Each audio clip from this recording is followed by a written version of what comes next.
एक नगर में एक सेठ रहता था। वह बहुत ही संपन्न था। उनके पास सब कुछ था। आलीशान दुकान थी, महल था, धन की कोई कमी नहीं थी। सेठ के तीन बेटे थे। तीनों बेटों की शादी हो चुकी थी। सेठ की तीन बहुएं थीं। उनका स्वामी बहुत ही अच्छा था। अपने सास, ससुर और पति की खूब सेवा किया करती थी। इसलिए घर में सुख शांति का वातावरण था। सेठ का बड़ा लड़का थोड़ा स्वभाव का अच्छा नहीं था। इसलिए सेठ के बड़े लड़के की उसके मां बाप से नहीं बनती थी। इसीलिए सेठ ने अपने बड़े बेटे को धन नहीं दिया था और अपने दोनों छोटे लड़के और तीनों बहुओं में बांट दिया था, जिसकी वजह से बड़े लड़के की आर्थिक स्थिति ज्यादा अच्छी नहीं थी। भगवान विष्णु कहते हैं, लक्ष्मी, एक बार सेठ अपने मन में सोचता है कि भगवान ने मुझे सब कुछ दिया है, पर एक बेटी नहीं दी है। यदि एक बेटी होती तो मैं अपने मन की सारी बातें अपनी बेटी को बताता और बेटी को बहुत दुलार करता। भगवान विष्णु कहते हैं, लक्ष्मी, सेठ अपनी सेठानी के साथ में अपना अच्छा जीवन जी रहा था, मगर एक बेटी की कमी सेठ जी को हमेशा खलती रहती थी। सेठ जी हमेशा अपने घर के पास स्थित मंदिर में श्री राधा के दर्शन करने जाया करते थे। एक दिन जब सेठ जी मंदिर में राधा के दर्शन करने गए, उस दिन मंदिर में एक संत पधारे थे। फिर सेठ को कुछ उदास देखकर कि संत ने सेठ से पूछा, तुम उदास क्यों हो? तो सेठ बोले, महाराज, मेरे कोई बेटी नहीं है, इसीलिए मैं उदास हो। फिर संत मुस्कुराए और बोले, यदि जीवन में किसी का अभाव है तो उसकी जगह भगवान को बिठा लेना चाहिए। तो सेठ जी बोले, महाराज, मेरे तो कोई बेटी नहीं है, तो मुझे क्या करना चाहिए? फिर संत बोले, अरे सेठ, तुम एक काम करो, तुम बरसाने की बेटी श्री राधा को ही अपनी बेटी क्यों नहीं मान लेते हो?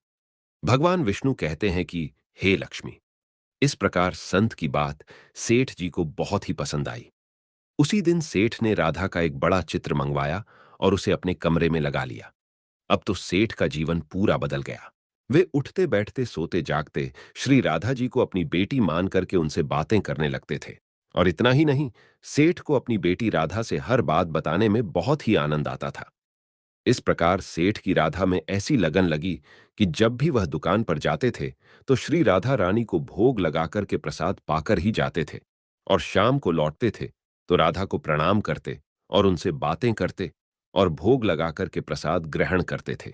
भगवान विष्णु कहते हैं कि हे लक्ष्मी, उस सेठ ने जब से राधा को अपनी बेटी के रूप में स्वीकार किया, वह हर समय प्रसन्न चित्त रहते थे।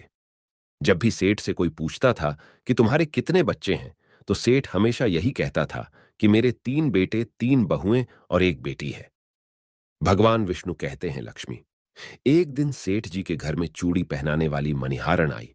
तो राधा ने सोचा कि आज तो दिन ठीक नहीं और आज के दिन तो चूड़ी पहनना अशुभ होता है। इसलिए श्री राधा जी ने अपनी माया से उस मणिहारन की चूड़ियों का रंग खराब कर दिया, जिससे सेठ की बहुओं ने चूड़ी नहीं पहनी और मणिहारन को वापस कर दिया। उधर जब 2 दिन के बाद में वही मणिहारन उन चूड़ियों को देखती है तो वह चूड़ियां सुंदर हो जाती हैं। फिर मणिहारन उन्हीं चूड़ियों को लेकर के सेठ के घर पुनः आती है तो सेठ की तीनों बहुएं चूड़ियां पहनती है और बाद में राधा भी चूड़ी पहनने के लिए प्रकट होती है।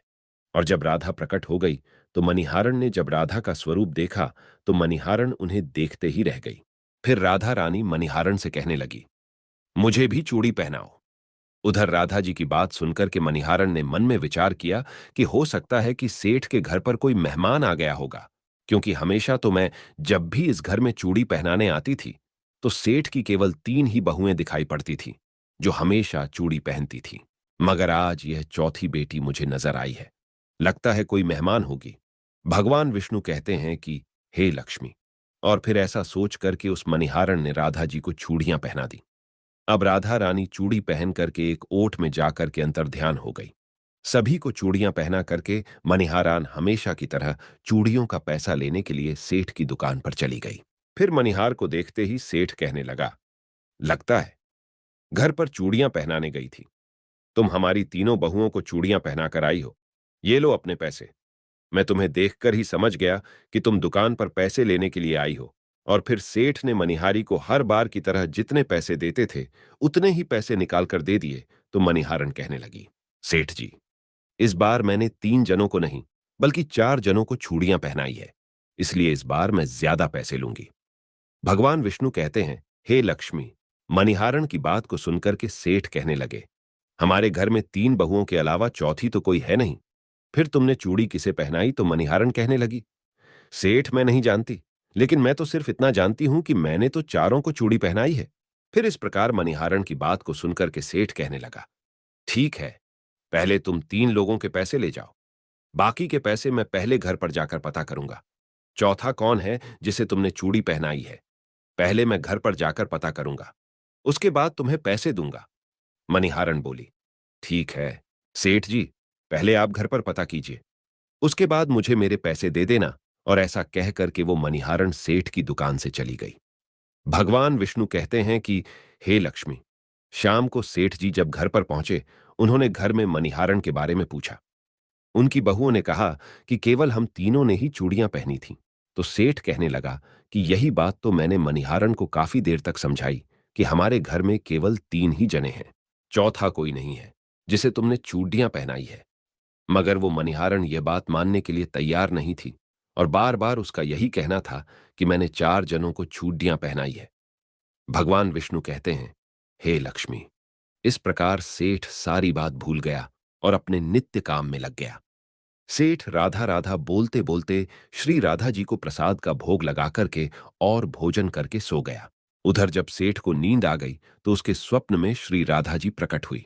उनकी आंखों में आंसू थे। सेठ ने पूछा, बेटी उदास क्यों हो? तो श्री राधा बोली, पिताजी, आज मेरा मन बहुत दुखी है। मैंने आज अपने पिता का घर समझ करके यहां आराम से चूड़ियां पहने थी, परंतु पिताजी, आपने उस मनिहारन को मेरी चूड़ियों का मोल नहीं चुकाया। पिताजी, आपने मुझे बेटी तो बना लिया, परंतु आपको मेरी याद नहीं आई, आपने मुझे भुला दिया। इससे मैं बहुत दुखी हूं। भगवान विष्णु कहते हैं, हे लक्ष्मी। फिर इतना सुनकर के सेठ सपने में ही रोते हुए बोले, बेटी, मुझे क्षमा कर दो, मुझसे बहुत बड़ी भूल हो गई। और सेठ तुरंत ही नींद से उठे, उनकी आंखों से आंसू आ रहे थे। सेठ ने तुरंत ही तिजोरी में से पैसे निकाले और मनिहारन के घर की तरफ चल दिए। सेठ ने मनिहारन के घर का दरवाजा खटखटाया। मनिहारन ने दरवाजा खोला और नजर पाया। सेठ खड़ेढे तो मनिहारन कहने लगी, सेठ जी, इतनी रात को आप कैसे आना हुआ? और फिर मनिहारन सेठ को अपने घर के अंदर ले गई। सेठ की आंखों में आंसू भरे थे। फिर सेठ मनिहारन से कहने लगा, तुम्हारे जैसा बडेढ़ा भागी कोई नहीं, तुम तो बहुत ही भाग्यशाली हो। तो मनिहारन कहने लगी, सेठ जी, ऐसा क्या हुआ? तो सेठ बोला, मैंने राधा जी को अपनी बेटी बनाया है, परंतु मैंने उन्हें कभी भी अपने नेत्रों से नहीं देखा।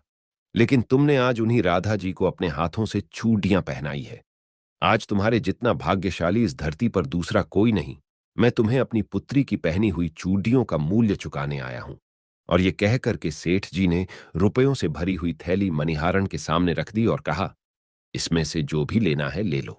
भगवान विष्णु कहते हैं कि हे लक्ष्मी, जब मनिहारन ने सुना कि स्वयं राधा जी उससे चूड़ियां पहनने आई थीं, तो मनिहारन की आंखों में भी आंसुओं की धारा बह निकली और मनिहारन बोली, सेठ जी, मैं राधा रानी की चूड़ियों के पैसे कैसे ले सकती हूं? ऐसा सौभाग्य किसे मिलता है जो मुझे मिला? और मैंने राधा को अपने हाथों से चूड़ियां पहनाई। मैं आपसे बिटिया राधा की चूड़ियों के पैसे कभी भी नहीं लूंगी। भगवान विष्णु कहते हैं, लक्ष्मी, परंतु सेठ नहीं माने। सेठ जी ने रुपयों से भरी हुई थैली मनिहारन के घर पर रखी और वहां से सीधे घर आए और अपनी पत्नी को लेकर के श्री राधा जी के मंदिर में चले गए। और उस दिन के बाद में सेठ जी ने अपना सब कुछ छोड़ करके संन्यास ले लिया और अपना सारा जीवन राधा जी के मंदिर में राधा जी की भक्ति करते हुए फिर बिता दिया। भगवान विष्णु कहते हैं, लक्ष्मी, इधर तो सेठ मंदिर में राधा जी की भक्ति का दीवाना हो जाता है और अपनी पत्नी के साथ में मंदिर में रह करके राधा रानी की भक्ति करने लगता है। उधर राधा रानी बड़े लड़के के सपनों में पहुंच जाती है और कहती है, तुम अपनी मां की सेवा नहीं करते हो, इसीलिए तुम्हारी ये स्थिति है। तुम आज से ही अपनी मां के चरण स्पर्श करना प्रारंभ कर दो। रातों रात में तुम्हारा भाग्य देखना कैसे बदलता है।